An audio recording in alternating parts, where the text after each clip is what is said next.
Welcome to another episode of Dead Headspace. This is our fourth annual Halloween episode, and we are doing it with Tananarive Due. Say hello.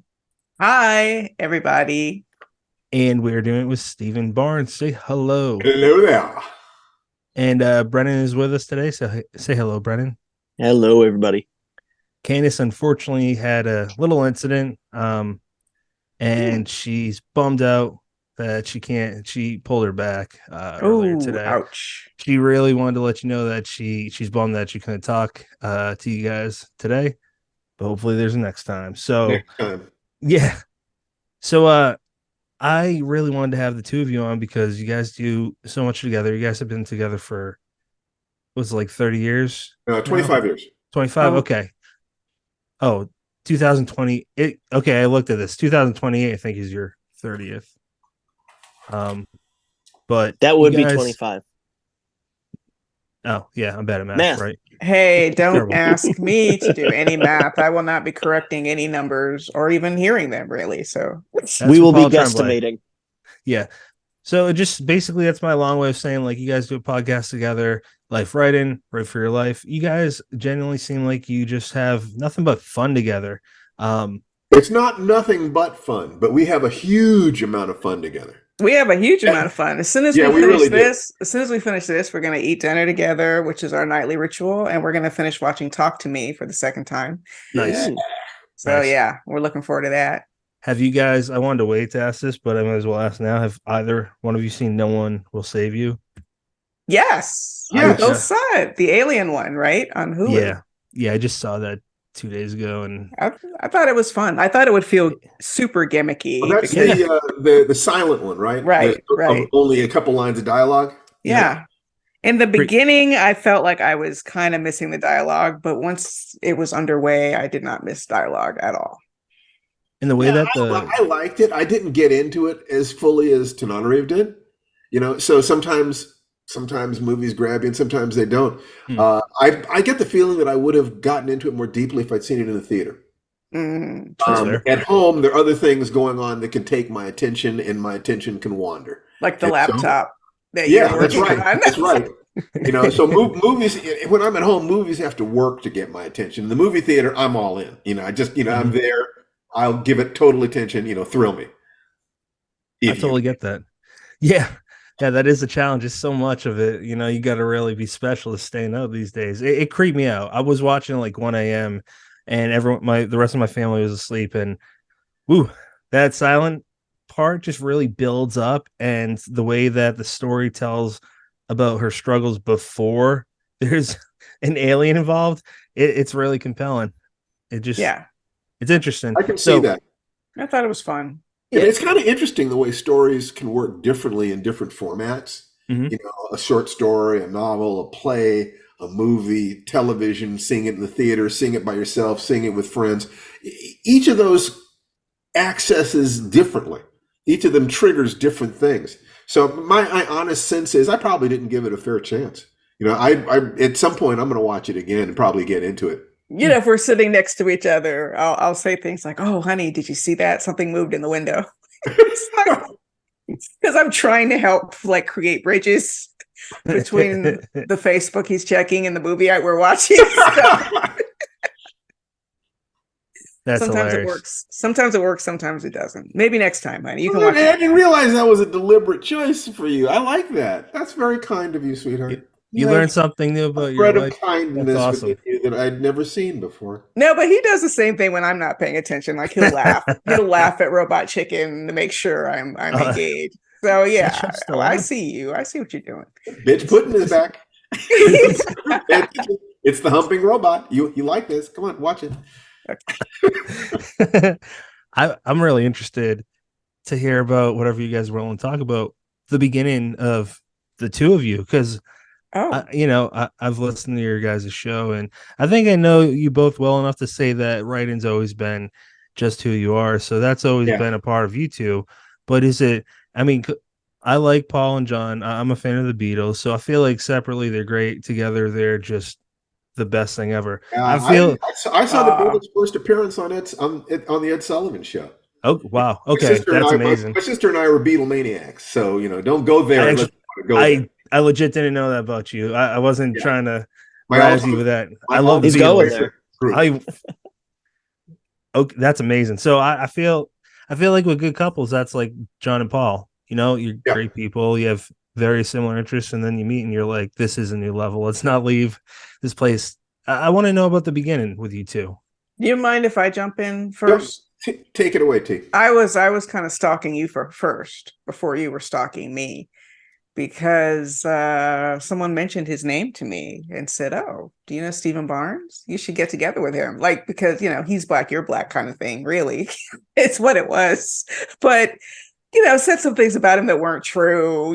That like built him up, like almost like I don't even like he's a bodybuilder and he's a millionaire, and like all these things about him that made him sound less and less like someone I thought would even be interested in me. It was What she's leaving out is they made it sound as if I lived in the Playboy Mansion. like a harem. I was like, oh, okay. I don't know if that's the one for me.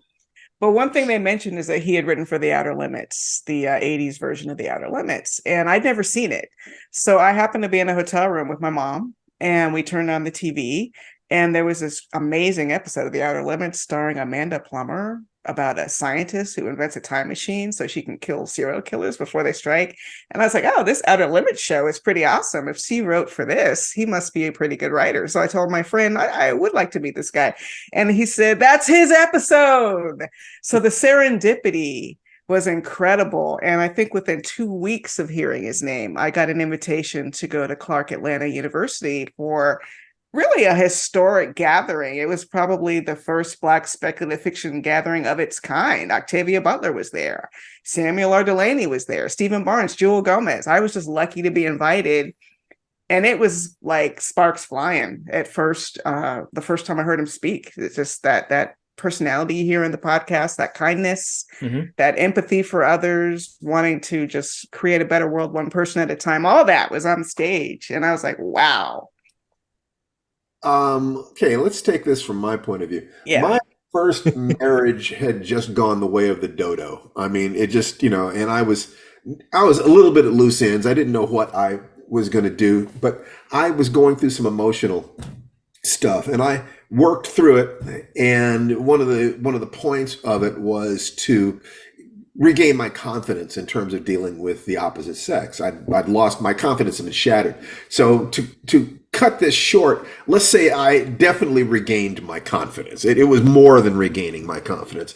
So I was supposed to go to Clark Atlanta University, and one of the participants there was Tananarive Due, and a friend of mine named Ken had mentioned her to me, and I'd seen a picture of her. It was a picture on one of her books, and I didn't like the picture. It was very stern. I thought she was 6.5 feet tall from that picture. I thought you had to look authorly in your picture. Yeah. It was.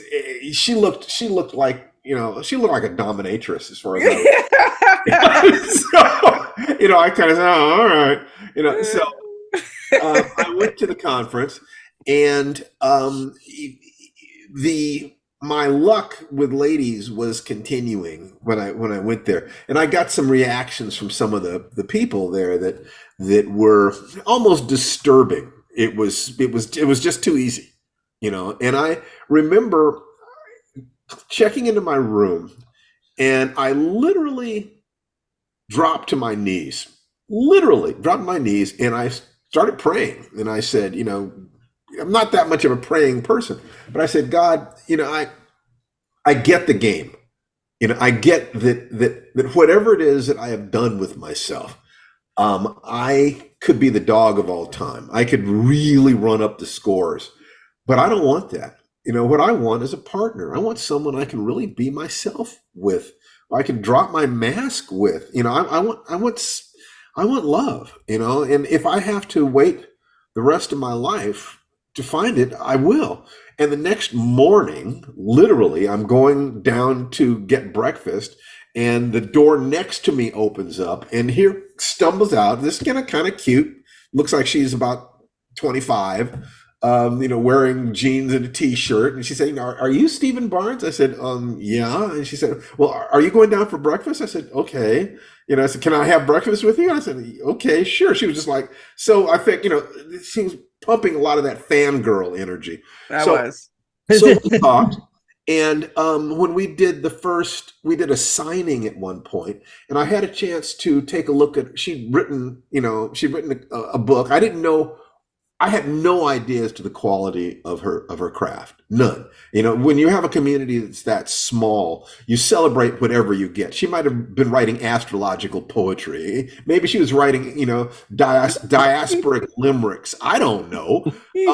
So I took a look at The Between, and I read the first couple pages, and it hit me that at creating a mimetic universe, creating depictions of the world as it is right now, she was already better than me. And I looked at this, I said, my God, I've written 15 novels. I can't do that. It's not putting myself down, because there are other things that I do, but at that thing, so my whole thing was, I wanted to adopt her like a little sister. I've learned so much, and I've fought so much, and I've done this, I've done that. Let me share what I've learned with her so she can have some advantages. So I literally had no sense of trying to mac on her, just none. Any sense of her being attractive was kind of behind glass. And I didn't want to be Harvey Weinstein. You know what I'm talking about? Yeah. I wanted to be genuine with her, and I did not want her to be afraid that I might have ulterior motives. So we all went out eating, at night. Now, like I said, Octavia was there, and Chip Delaney was there. I'd known Octavia for many years, and so it was a comfortable group, and I felt some of my walls coming down, because I'd never been around a bunch of black people who liked Rocky and Bullwinkle before. I mean, it's like I'd always been such a geek, and to be there, it was like a revelation. I was so happy to be there. It felt like coming home, to be honest. That's wonderful. And we went out eating, and there was a band playing, and some of us were doing a little line dancing. And out of the corner of my eye, I noticed her. I noticed that she moved like a healthy animal. Her sweater came down. I saw one shoulder. It was a very nice shoulder. But once not by accident either, baby. I was showing you some shoulder while I was dancing. There you go. She had you before you knew it, man. Yeah. Well, they all do. But what happened was this. I kept my distance. The last day that we were there, she gave a talk. I'd already given my talk there. She gave a talk. And she gave a talk about how she got Stephen King to give her a cover blurb on her first novel, My Soul to Keep. Second novel, My Soul to Keep. He played in a rock band with the humor columnist for the Miami Herald, Dave Barry, and the Rock Bottom Remainders. Right. And they were playing at the Miami Book Fair. And she used that connection to, with her skills as a keyboard player. She asked him whether or not she could play with them. They said that their keyboard player was going to be singing on Jailhouse Rock. Did she know it? She lied and said she did, went home and learned it real quick. They're all three chords. So she went in there, and she was, aerobicized to perfection and wearing a leather mini skirt. And I know she was looking great. I wasn't there. This was before I met her. But the Rock Bottom Remainders is a place where very, very peak of their craft, top level writers can get together and play, drop their guard. So she got to get behind the guard in that sense, and got to know Stephen King, and invited him to, asked him whether or not he would read her book. And I wouldn't say got to know. I said a few words to him, and shyly gave him a copy of The Between, and then later followed up and asked if he would blurb My Soul to Keep by mail. So, and he did it. Nice. I'm sitting in the front row of the audience, and I'm listening to this, and I'm thinking to myself, she did a 3-wall bank shot on him. She used this skill in this position to get to that position from which she could take a shot at that position. And I sat back and I said, she is really smart.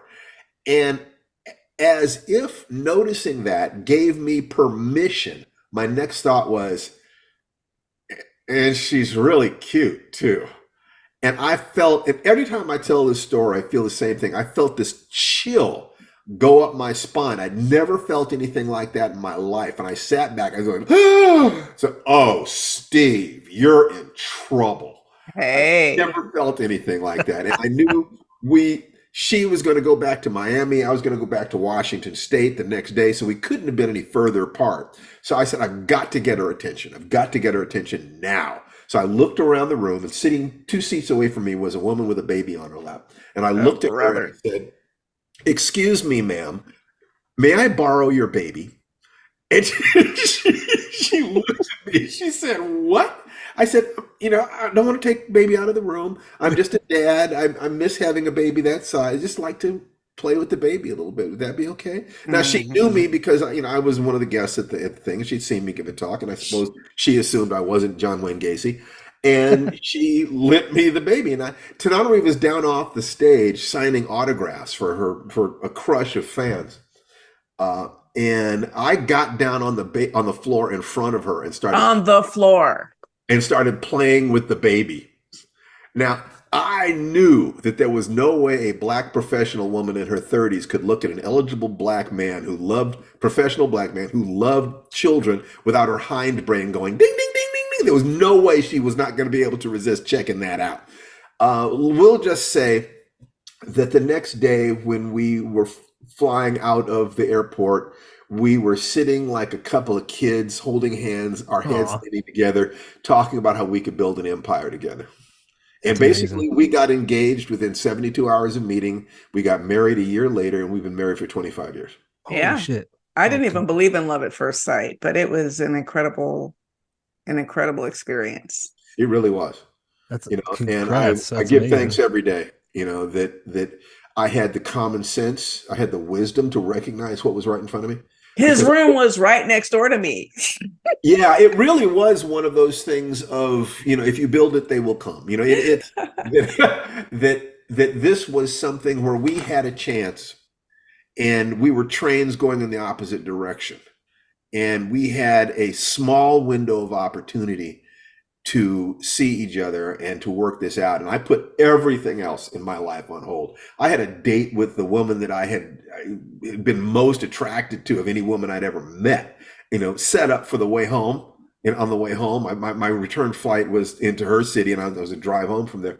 And I was laughing. I took her to dinner, and she was dressed in the nines and just in a cloud of perfume. And man, she was gorgeous. And every man in the restaurant was like licking their chops. And I didn't care, because I knew what I wanted. For the first time in my life, I knew it, and I knew it clearly. And the rest of it was just a matter of how do I clear my way to this. So there's more, but that's the story. I love it. I absolutely love it. I enjoyed every minute of listening to the both of you talk about that. So thank you for sharing. I certainly hope so, because it's one of our favorite stories to tell. So. Absolutely. We tell it well. We actually did a class, the soulmateprocess.com. Is that what that is? It is. We actually did a class teaching people how to set themselves up to meet their soulmates based on reverse engineering what we'd done in our lives to meet. Mm-hmm. To be ready. Because trust me, if I had met him when I was not ready, that look on his face would have scared me right away. I would have I had blown a relationship by being too open, too effusive. And I was so confused. I didn't understand what I didn't understand. I realized that having been married as long as I had, I'd been out of the game long enough that I didn't really know the game. And so I had to, what gave me the confidence to trust my instinct was losing any question that I could get laid anytime I wanted to. That I literally had to solve that puzzle. Once I solved it, though, I realized I didn't care, because what I saw was that once you understand what the mating game is on that level, you have to make some real decisions that the people can say, I don't care, it's just for fun, we're just playing around. But at a very deep level, every time you sleep with anyone, the real question is this forever? Could you be the one? Is this when my life begins? Once you see that, at least what I saw was that women didn't tend to have trivial reactions to me. Their reactions were either, Steve is okay or va va voom. And once you understand that va va voom thing, you realize they're not playing games. They're trying to figure out what's happening in their lives. So you get to make some decisions about the kind of human being you want to be. And one of the decisions I knew was I didn't want to play around with people's hearts anymore. I didn't want that. I'd done that, been there, done that. And it starts to be, what kind of human being are you? If you're an invisible man, you can walk into a bank and take money and get away with it. So who are you? Are you the kind of person who will go in that bank and take money, or are you going to, once you understand that there are no negative consequences externally for doing things that are not totally moral, you get to ask yourself what kind of person you are. And I knew the kind of person I wanted to be. And the kind of person I wanted was the kind who could look in my wife's eyes every day and tell her that I love her and that I want to be a better man, so that she never, ever, ever has cause to regret the trust that she extended to me. He walked into my apartment the first time he visited me at home before we were married, and he saw a videotape of Day of the Triffids. And you were like, oh my God, she is the one. That is exactly true. It's just so and on top of that, so we just love hanging out. We always hang out. Hanging out is just the most fun ever. So we married our best friend. But then on top of that, beautiful. Right? But then on top of that, we get the collaboration piece. Yeah. Right. Before we got married, we had to make some decisions about that. Why don't you tell them a little bit about I would love to hear that. We don't hear enough about that. Which about is collaborating? Yeah.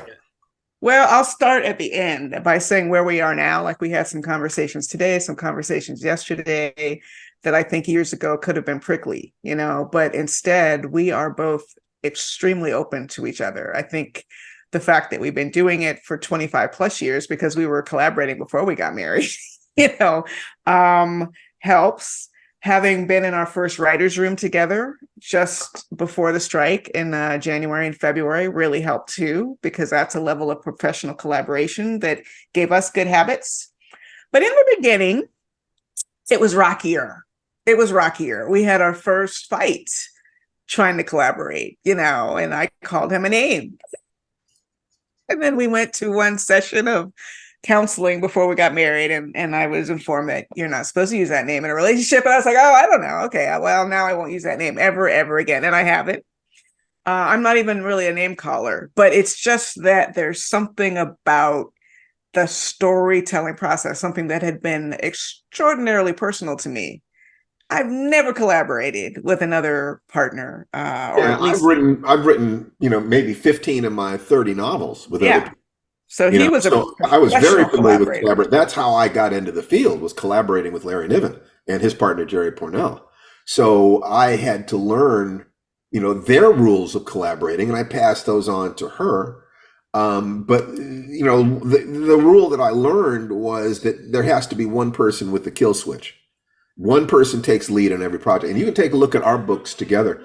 And the person who takes lead is the person whose name comes first on the book. So sometimes, and our scripts too.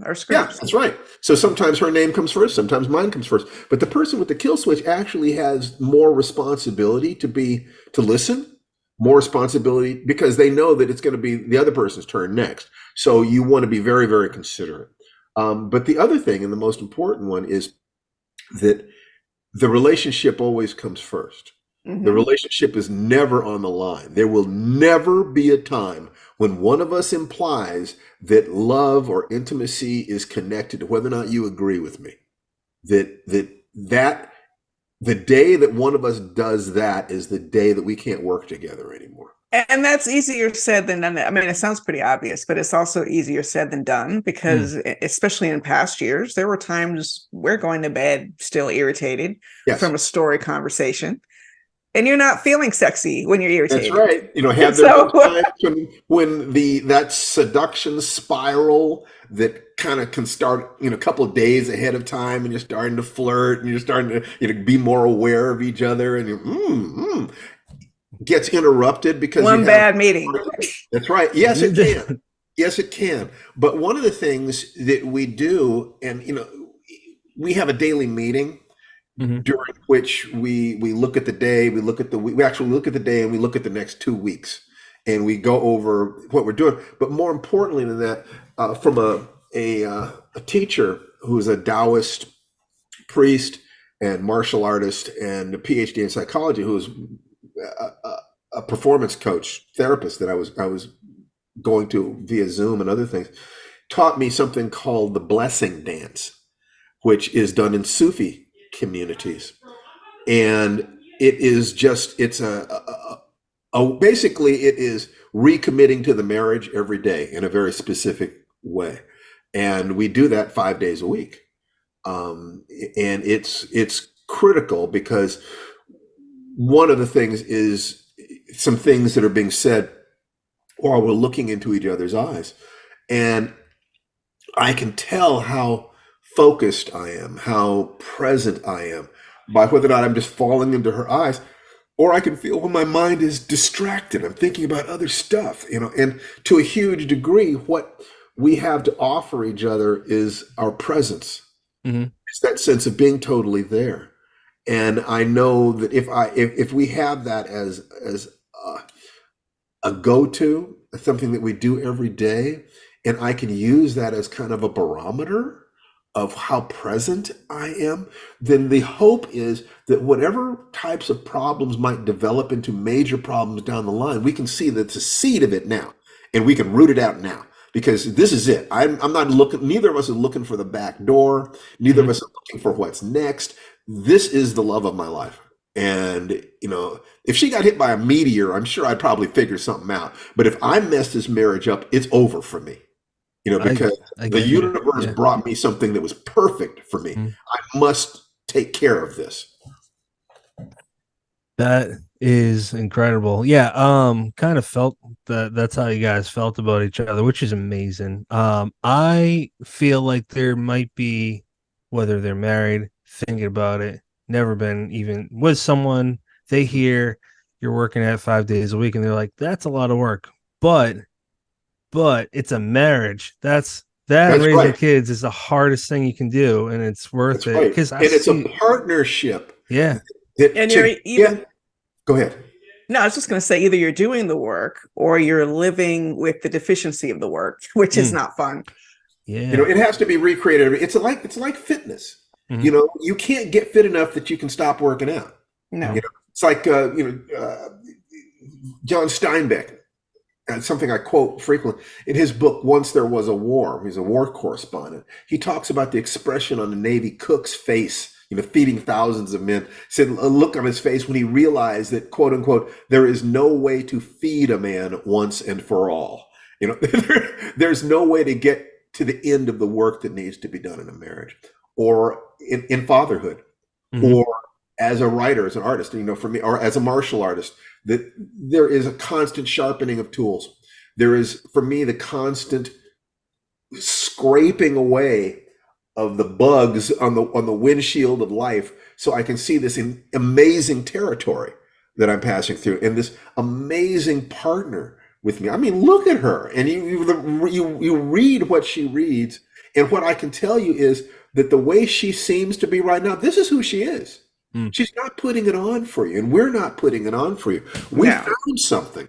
And the day that I forget the value of what I found, I'm the biggest fool God ever let live. And the opening up of the process. I mean, I still primarily write solo novels and short stories. We've done some collaborations. Our first short story collaboration was Danger Word, which is celebrating its 10th anniversary as a short film this year, because that was also our first crowdfunded project together. Congrats, 10 years guys. ago. Thank you. Starring Frankie Faison. Yes. And www.dangerwordfilm.com. You can see it for free. Yeah, it's up there for free. There you go. He wanted me to have that experience of being on set as someone who had already been on set, and now post WGA strike. And one of the things they were striking over was that the system was so broken that writers weren't able to go on set anymore. And that's how you become a showrunner. That's how you cultivate the next generation. So he created that. We created that together 10 years ago. Not only for her to have a chance to learn what it's like to have somebody speaking your words, but I wanted to see how she reacted under pressure. And what I saw was that under pressure at like 2 o'clock in the morning or late at night, exhausted, I watched her come up with a brilliant solution for a problem that she didn't even realize how smart it was, that saved the entire production. So I was able to kind of say, yeah, she's the real thing. That's amazing. Yeah, she's and pressure tested. a lot of what I envisioned for us early on was, okay, I had been holding Hollywood at a bit of a distance, but starting with The Between, and especially with My Soul to Keep, which was immediately optioned by Samuel Goldwyn Productions, and then it was at Fox Searchlight for years. Blair Underwood, the actor, had it for 10 years, I believe. Year after year, he was optioning that. Yeah, he wanted to be David Dawit, the immortal in that story, and would have been incredible, might I say. But I knew that with Steve's experience with screenwriting and pitching, which I had done, that the two of us together in the room would do better than me alone, certainly. And it's been that over these many years, I have my own ideas and I feel very strongly about my stories, but I have learned reliably that when I listen to Steve's ideas, he's coming from a slightly different direction. He's thinking it through in a slightly different way. And if I can move away from sort of my initial inspiration and let his vision in, it can really pop. Like, oh, shoot, that would be great. There are going to be differences in the way we approach it just because we're different people. There's the male-female dynamic. And there's also the fact that I'm specifically a trained science fiction novelist. That working with Niven and Pornell were specifically about, this is how a science fiction writer thinks. And that got hammered into me, which is different from the way a horror novelist thinks. Different from a fantasist, for instance. That fantasy and science fiction, I'm not suggesting one is more difficult than the other, not at all. But they're different in the sense that science fiction is more about the head and fantasy is more about the heart. It's about the way the different symbols work together to create an emotional response. Horror, of course, is a piece of literature that specializes in producing the emotion of fear. So it can be science fiction, horror, psychological stuff, anything. Absolutely. And we've done a great deal of horror together. Danger Word is a zombie horror. Horror Noir, the anthology movie, we co-wrote 2 of those segments. One has my name first, an adaptation of my short story, The Lake, and one has his name first, which is an adaptation of a story he took lead on called Fugue State, which had Tony Todd and Rachel True in it, which was just incredible. It's so much fun. And Hollywood is a very specific game, and basically you need to have the head for it, the heart for it, and the body for it. The energy, the physical energy, the ability to do conversational jazz in a room, to be able to riff off things that people are going to say. The ability to collaborate, because you're never going to get something across that is exactly what was in your head. Okay, if you can juke, if you can bob and weave, if you can figure out who the power people in the room are and make sure that you are including some of their ideas, what you're doing, so everybody is feeling invested in your project. If you can play the politics as well as the structural dynamics of this, it is possible to make an obscene amount of money. That you're getting paid not just for your skill, but your skill at applying your skill at navigating the system. And there is a tremendous amount of money. Not only that, but like the WGA, the stuff that the WGA just won and we're fighting for. There's no other writers guild in America that has anything close to that. I mean, the science fiction writers of America are happy if they can put together a couple $1,000s for one of the great science fiction writers having a medical emergency. And it's wonderful they can do that. The WGA has a health plan, and it's actually one of the best, in the country. But I will say, sorry. No, go ahead. I was just saying, it is a tough club to get into. Yeah. And for the first 20 years of our marriage, it really did feel kind of like an uphill slog. I mean, we had some great wins. We sold our first feature film scripts during that time, an adaptation of The Good House to Fox Searchlight. It's available again, by the way. Producers. my haunted house novel. If anybody's listening, We saw that one. Wink, wink. Nudge, nudge. Say no more. Say no more. We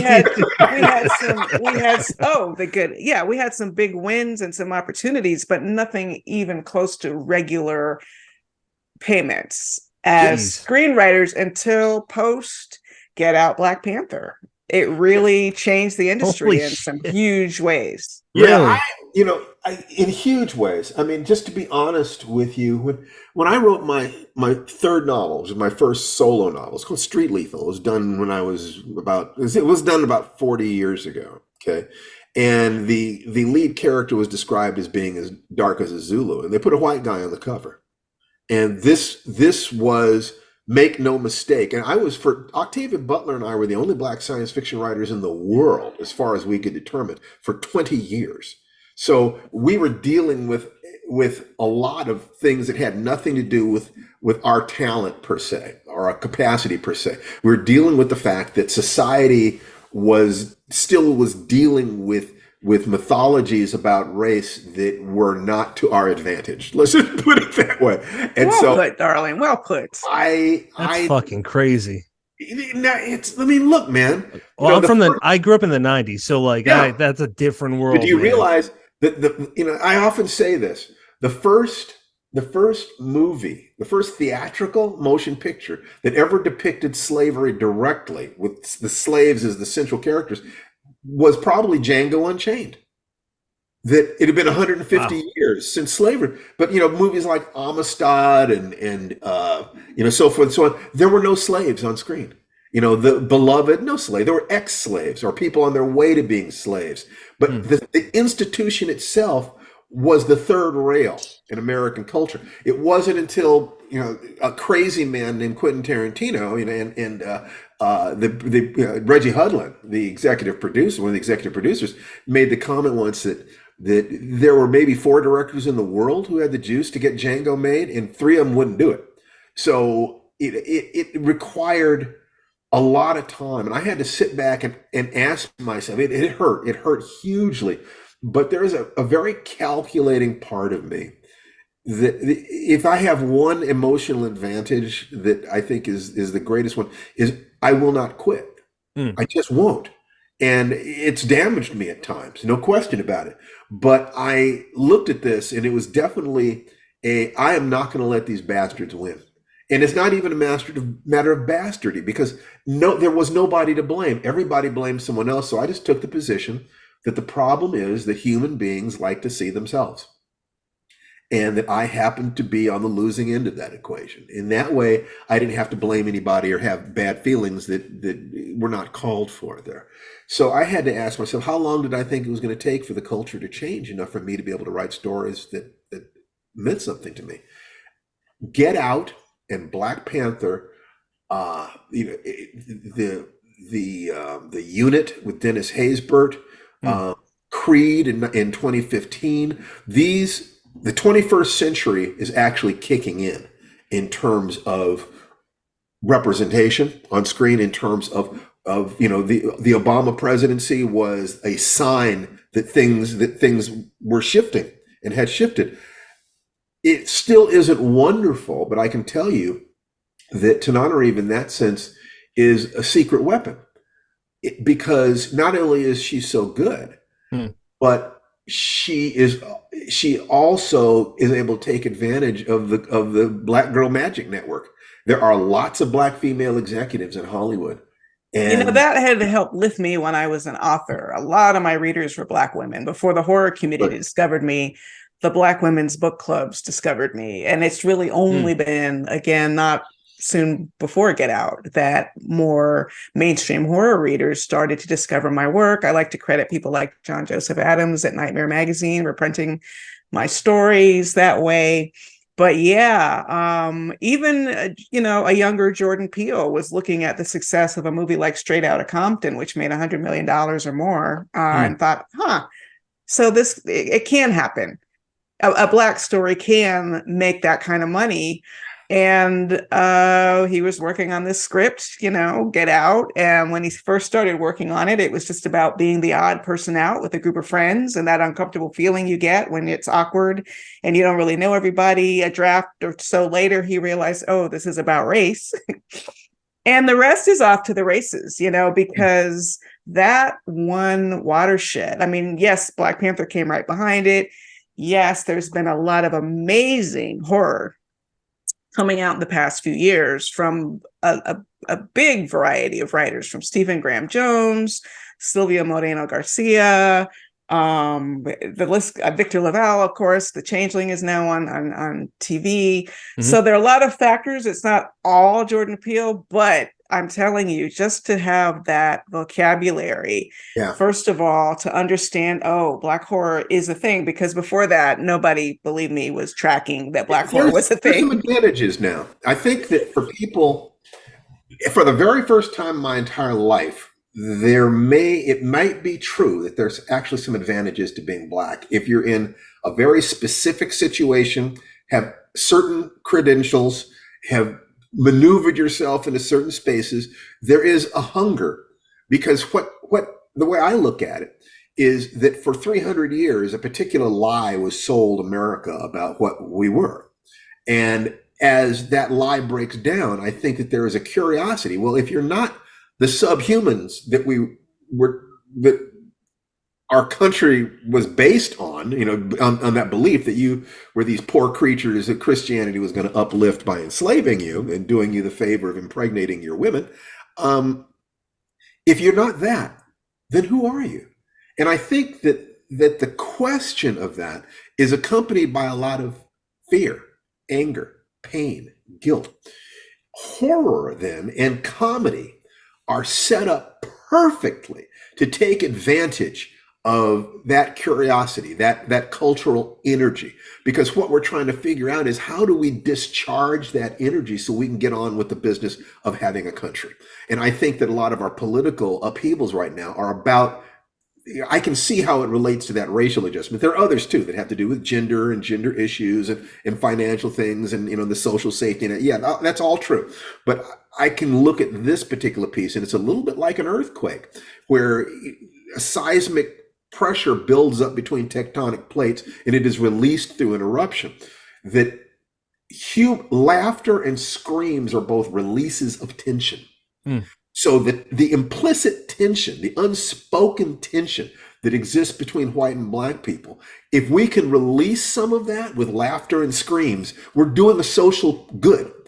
And we're helping to create a better world for our own children and our own grandchildren, and hopefully making a ton of money in the process. I want to go back to something you said. It can be an advantage as long as they didn't just hire another Black person or just to get another Black project. Then it's totally, then that box is checked off. And unfortunately, but we're still there. But even given that, there have been such huge strides. Just at the time the strike's been going on, there were so many projects I wanted to talk about that were either The Blackening, for example, I thought was really, really talk about all of them on this show right now. Just, I mean, it's, Shaun of the Dead is a high bar. Maybe it's not there, but what it did share in common with Shaun of the Dead was there were whole moments where you could forget it was a comedy, or you could forget it was horror, because it was thoroughly funny and thoroughly scary in a way that I think Shaun of the Dead is probably the best at that of any movie. Beautiful mix of humor and fear. Yeah, just amazing. And they had really unique transitional shots with the sound effects that made it comedic. But and the very last shot of that movie, you're talking about Shaun of the Dead. Shaun of the Dead, yeah. Right, Shaun of the Dead is one of the best bromances ever. Yeah, true. And to quote Nick, okay, that's in the movie. That's with the bromance. Yep. No, it's a brilliant piece of work. We're at a place right now where to be honest, that working with Tananarive, I can get into some rooms where I can't get by myself. I haven't been able to get by myself. Nice. And that working together, I think if the better we, talking about the end of the strike, I knew that when the strike ended, there were going to be opportunities. It's going to be a window of opportunity. There's going to be about a year in which there's a lot of stuff going on. And if we are prepared to do the best work of our lives, that we have a chance to move into some of those spaces and not only move our own career forward, but create unique product, unique entertainments to speak our hearts. The little kid inside me that knew I was going to have to wait maybe 30 years to be able to tell my stories. It'd be impossible for me to tell you how much stuff I did to keep my heart alive, because I did not want to become embittered. I did not want to feel, well, the gates are open now, but I'm too old to hobble through them. No. It was like, what do I have to do? What do I have to do? And I believe that this is that moment. Yeah. And as you say this that, is the moment. Honey, there are people who did not make it. L.A. Banks, who wrote a vampire huntress series long before her time, passed away years ago. I knew another writer, Elin Harris, who literally died pitching in Hollywood in a hotel. So that is Octavia Butler never lived to see an adaptation, right? So if that's your dream, it's like a mirage to some people, because when I first started publishing, I remember coming back to my office and I had phone messages both from Spike Lee's 40 Acres and a Mule and the production company that did the original League of Their Own, both of them wanting to option the between. I felt like I had walked through this weird portal now. Holy shit. Where, oh my God, Hollywood's literally knocking on my door. But guess what? I didn't have an adaptation that actually got produced until 2021. Holy shit. One of the things that is interesting is that Tananarive, I've often said that she is the best prepared human being for the career that she wanted, that I've ever met. That her level of internal integration, she has permission to win. And she has the skills to win. And she also has the natural networking thing. She's very likable. So it's, it was very clear to me that she had what it took. And that was why I said, I'm going to adopt her like a little sister, but once I realized, oh my God, I'm in love with this woman. Oh, I was going to say, it was purely a business decision. I thought, she's going to make me rich. I don't know what's going on in your family, but that's not what happened here.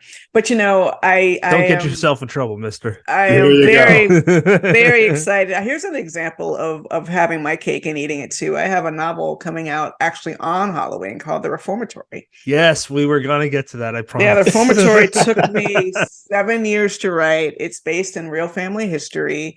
It was delayed because of COVID, and it literally was optioned before it was published. It's been optioned for like a couple years.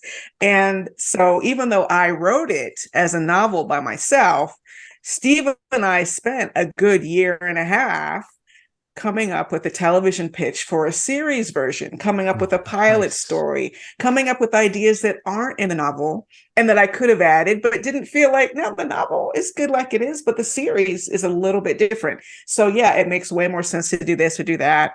And really quickly, since, I do have a book coming out actually on Halloween. It's based loosely on family history. I found out soon after my mother passed away, more than 10 years ago now, that she had an uncle who at the age of 15 died at the Dozier School for Boys in Marianna, Florida, which if you research Dozier, tons of articles about Dozier, a documentary, Colson Whitehead's The Nickel Boys is also set at a fictitious Dozier, which he wrote later, but yeah, back in 2013, I heard about this and I heard testimony from survivors at this terrible place, which was basically a segregated juvenile prison masquerading as a school.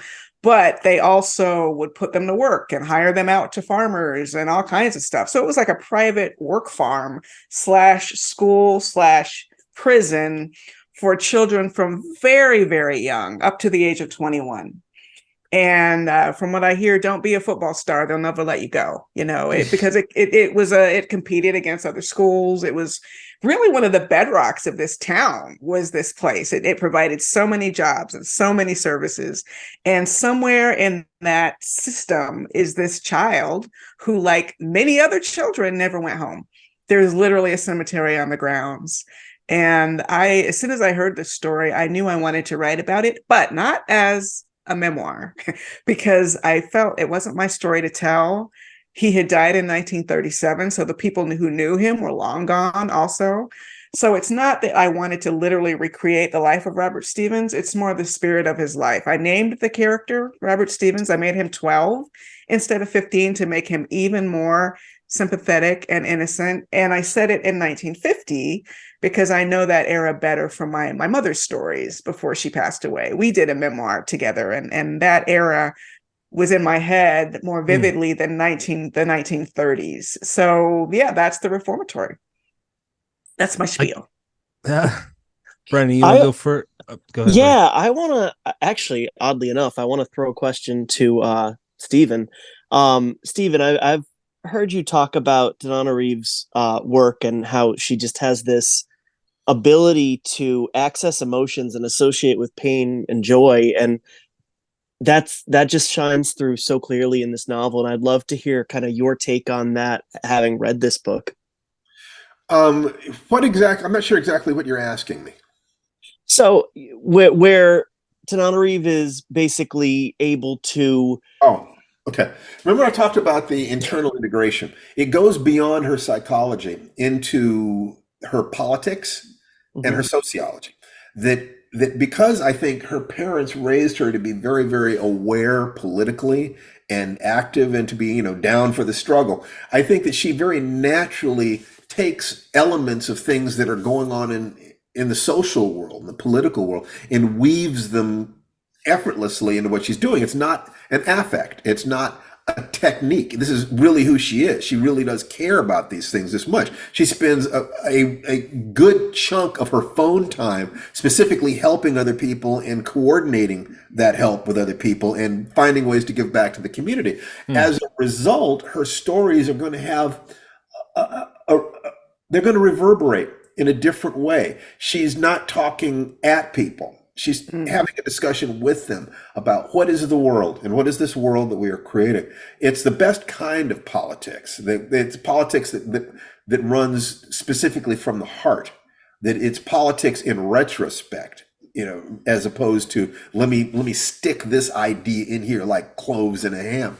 She's constantly asking, because I think that she's very aware of how much the world gave her, contributed to her, nurtured her, supported her. So it's very natural for her to want to give back. She feels that connection to the world. I think that all artists, art to me is self-expression with a capital S. Successful art is self-expression plus communication. Somebody on the other end hears what you're saying, has an emotional response, and gives you money for it. That becomes a success. You can support yourself, so you don't have to, flip burgers at McDonald's. You can actually spend the time working. I think that she is. It's impossible for me to totally separate how I feel about her as my baby from what I think about her as a talent.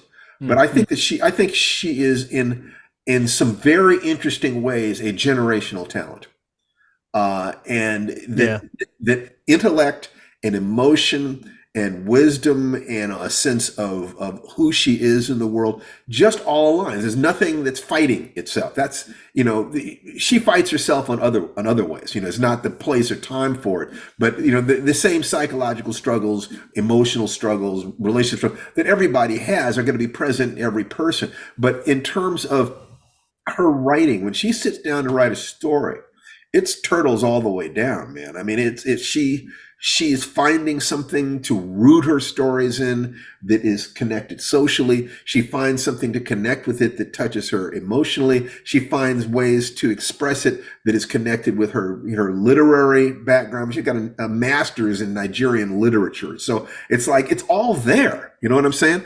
And it's not that it's effortless, because it's obviously taken her a massive amount of work, and she still has to do a massive amount of work for it. But the path that she's on in terms of what she's doing is, I think that she could have a conversation with any of the greatest writers that we've had, and they would recognize her as a kindred spirit.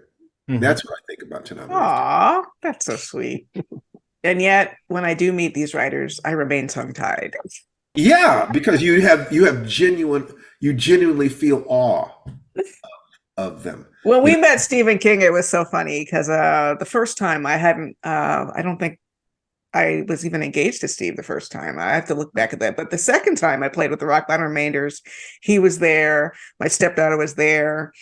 As usual, I'm just like humana, humana, humana, humana. And Steve was like literally chatting with him, like talking about Clive Barker and his work. And I don't go into it, no, please. I won't. I won't.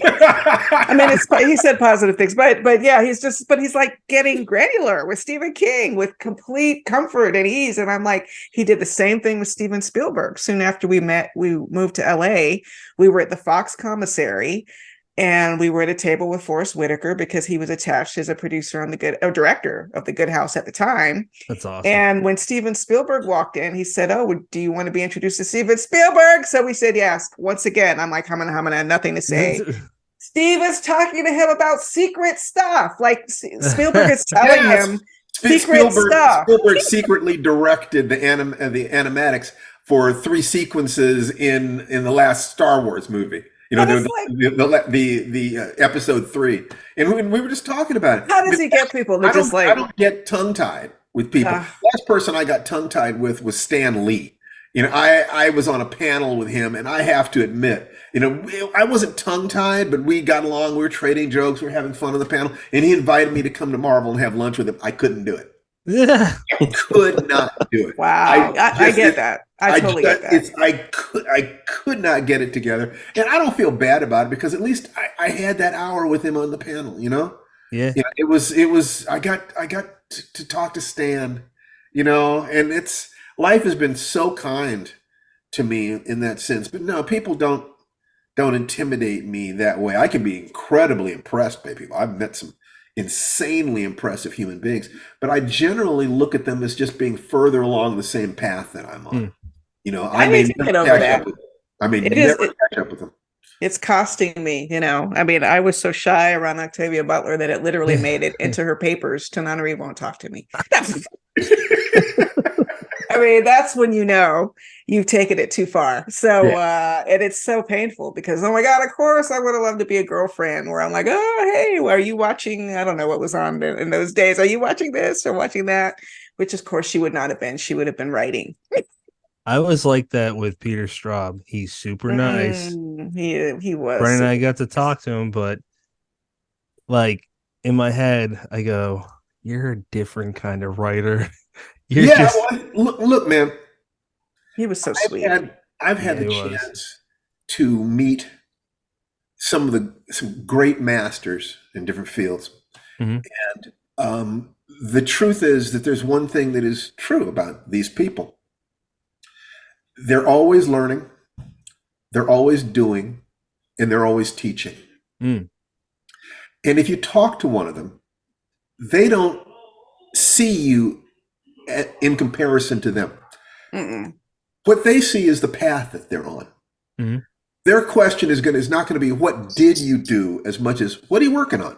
You know, and it's like, you know, I've had a chance to have 3 hours with a man who might be the greatest martial arts instructor who ever lived. And his whole thing is, well, you know, how are you honing your skills, Steve? You know, what are you doing? Show me what you got. You know, let's talk about this. You know, when you meet, you know, these great writers, these people, if one of the things that they need is for you not to objectify them, for you not to think that they're some other species, because they're not. And the fact that people do that actually creates loneliness in them. You know, they want to be, they'd love to be around their buddies. They'd love to be around people who understand that they're just trying to walk this path like the writers that they admired and who were doing it like the writers they admired. There is no place to get to. There is a path of action and emotion. And once mastery is, you have all the skills that you need to perform at the level of unconscious competence so that you can perform your skills under pressure. Once you have that and have committed to your path for a lifetime, you are on the path of mastery. Mastery then is a verb, not a noun. It's a vector, not a position. And when you meet other masters, all they want to know is, what does the territory look like where you are? This is what the territory looks like where I am. We're both walking on it. They could be horizons distant from you. But if the path loops back around so that you have a chance to spend a few minutes with them, just understand that what they really want from you is your light, is that sense of, you love this thing, they love this thing. Isn't this thing wonderful? Ray Bradbury was so kind to young writers. Mm. It was just do you love this too? You do? Then you're a brother, you're a sister. It's as simple as that. That's how I feel, for sure. I love young writers. And I don't teach an MFA program anymore, but I was very invigorated by their work when I did. They keep you sharp and they help you remember what you loved about it when you first started. Joe Lansdale does that. I talk to him a lot, so that's why I'm thinking of him, but he does that. I've heard that a lot. For example, I've told him the anthology's out now. It came out last week, but the first anthology I edited, you go through ups and downs with stuff, but I called him. He's just telling me, you got this. Just hearing that from someone that's been through it, that makes the world of a difference to whoever's on the receiving end. So yeah, Tananarive, you've definitely, you're someone that does it all the time. Stephen King, I know, does it all the time. Like the tweets.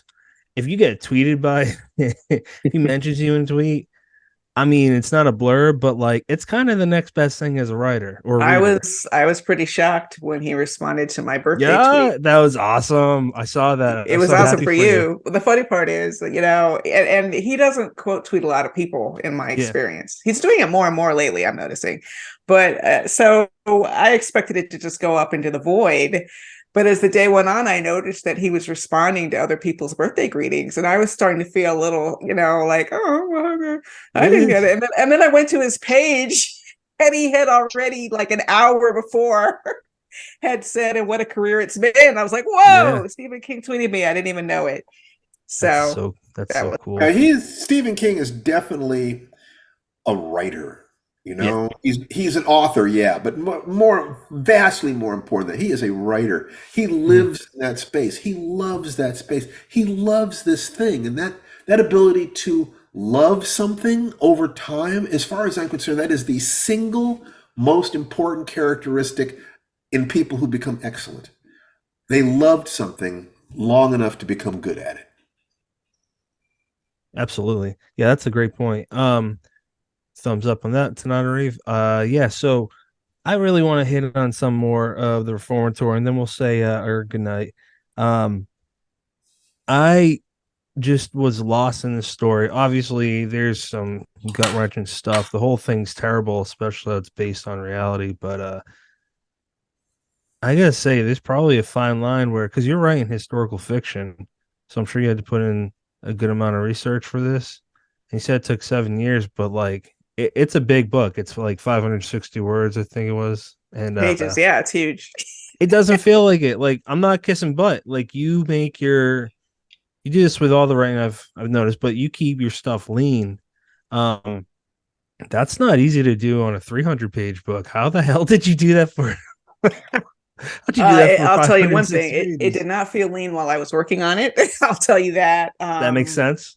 At all. There is definitely a point where I know it kicked into high gear for me, where I like took off all my brakes, and I had outlined all the way to the end, and I was just racing after a certain point. It was hard to write up to Robert's first night in the facility. Those were the toughest scenes because everything was new. What's the kitchen look like? What's the dorm room look like? And what was incredibly helpful was that I had photographs in the Florida archives where I could literally see, oh, this is what the kitchen looked like. This is what the bunk rooms look like. And that's a huge advantage in writing historical fiction, is using real people. But in terms of the leanness, I don't have a real answer for that, except maybe it's the protagonist's point of view. Because I'm using child narrators, one who's 12 and one who's 16, 17. And that is the way they look at the world. They don't have a whole lot of extra context and stuff wrapped up in their daily walk, right? So a child, and Robert is still a child, even though he's in a horrible circumstance. If there's a radio playing a comedy, he's going to sit with the other boys and try to laugh at it. That, I think, is his superpower as the protagonist of the story, is that, yes, he is traumatized, and yes, this is a horrible situation, but he has just enough actual childlike optimism, that part of a child that wants to make a game out of things, that part of a child that, oh, you're a kid, I'm a kid, you're nice to me, I'm nice to you, we can be friends, that you have up to a certain age. We lose that as we get older. We have all these hoops we have to jump through, but I really did want to capture that part to counterbalance the weight of the history. Is really the worst character in this story. And adding haints and ghosts and sort of a haint subculture in a way I had never done before was very fun. And please don't spoil it. No, I'm not. I'm gonna say one more thing and then Brandon jump in. Haints was a new term to me. I seriously never heard of it. I heard of specters and obviously ghosts, but I think that I'm trying to figure out how to not spoil it. And I think this is, call me out if this is, but I don't think it is. Okay. The way that you write Haints, it's I think it's a psychological horror book too. That might be obvious, but it's because of like, tell me if this is too much, but you can't tell a difference between them and real people. Oh, right. Well, that's left over from when I was inspired to write my book, Joplin's Ghost. I had been at the Scott Joplin house, and I met the former curator, and he really believed that the place was haunted. Okay. So I've never had a ghost experience, but I listen very carefully when other people tell me their experiences. And his assertion was that when he passed a room and thought he saw a man at the window, and then turned right back around and said, oh, it's closing time, but the man was gone, he didn't look hazy. He didn't look fuzzy. There was nothing about the man, he thought, that gave away that he wasn't real. He just saw a flesh and blood person standing there. He turned around, the person was gone. So I thought that is an interesting interpretation of what haints might be like. And you do get all manner of haints. You get floaty haints, and you get the haints that can walk through a wall and all the things that frighten us. But anyway, I'll leave it at that. Leave it at that. Yep. Brennan, you got anything, or you want to jump to final thoughts? Yeah, no, you guys have both been very, very generous with your time, and we won't take much more of it. But I did want to just kind of throw out there that as much as I enjoy a ghost story, this is a ghost story where the monsters are very human, and the antagonist is he I don't want to say he comes off as cartoonish, because he doesn't, but it's absolutely a level of evil that outside of that historical context could kind of reach that point. But because it is so grounded in that historical fiction, it makes the hair stand up on your arms. It makes, it runs a chill up your spine. It's a great book, and I think people are going to really love it. Well, thank you so much. I tried to make him as likable as possible. I mean, he is really like, because this dude not only has been responsible, if not directly responsible, then certainly by his authority, responsible for the deaths of like so many children. But then he's going to hunt down their ghosts too. I mean, that is about as evil as an SOB can get. But he's polite, He's not a name caller. I tried to give him some redeeming qualities. He's actually a little bit of a progressive in some ways. Well-rounded? Jeez. Or at least he pretends. Yeah, he's a hell of a guy. A hell of a guy.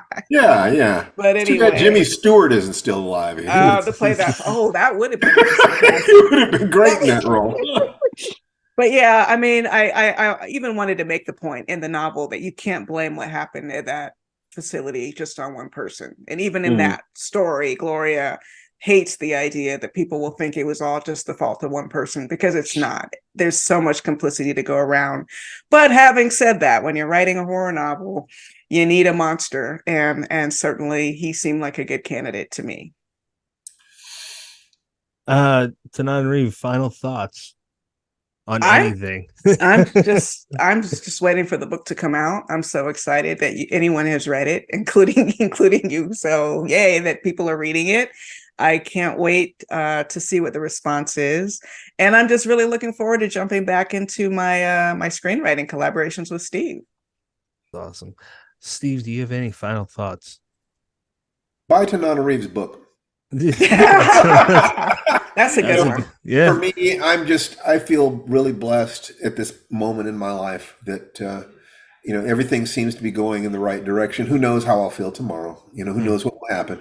But right now I feel very grateful, and I'm very, very happy heading in toward the last quarter of the year. Yes.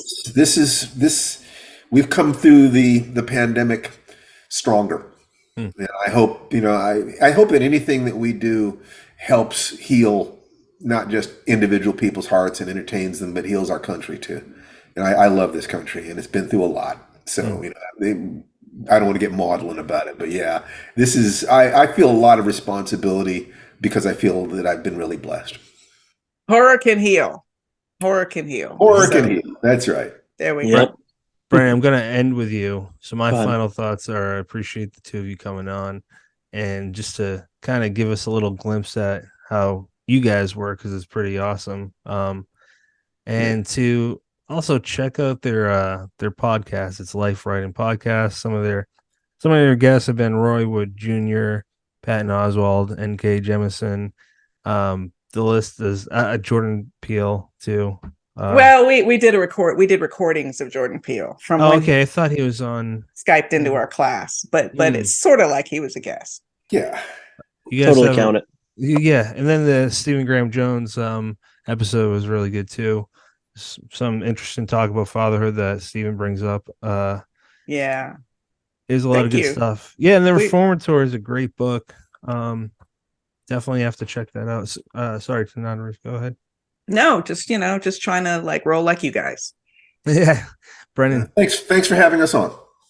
Absolutely, Brennan. Take us away. Pleasure. Sign us out. Yeah, no, I was just gonna say, I'll echo Steve and say buy Tananarive's book. The Reformatory is awesome. You will absolutely love it. And Tananarive, we're so honored to have you back, and we're so pleased, Stephen, that you could join us, because the dynamic of this conversation was a lot of fun. No lie, I could sit here for another 2 hours and just listen to the two of you go back and forth. That's all we try to do on our podcast, is to have people feel like they're sitting, they're fly on the wall at our kitchen conversations. This is the way we are all the time. And that's awesome. It's the and great, I gathered that. It's a great joy. It's a great joy. Love you, baby. Love you, sweetie. I didn't even have time to ask the question from Joe Hill or bring up another Black movie with that just came out about the Korean War. So maybe next time, because those are interesting. Maybe next time. Oh, okay. Wow. Have us back. Brennan, do you want to sign us out? Yeah. Well, thank you both. And you have many choices in podcasts. Thank you for choosing us.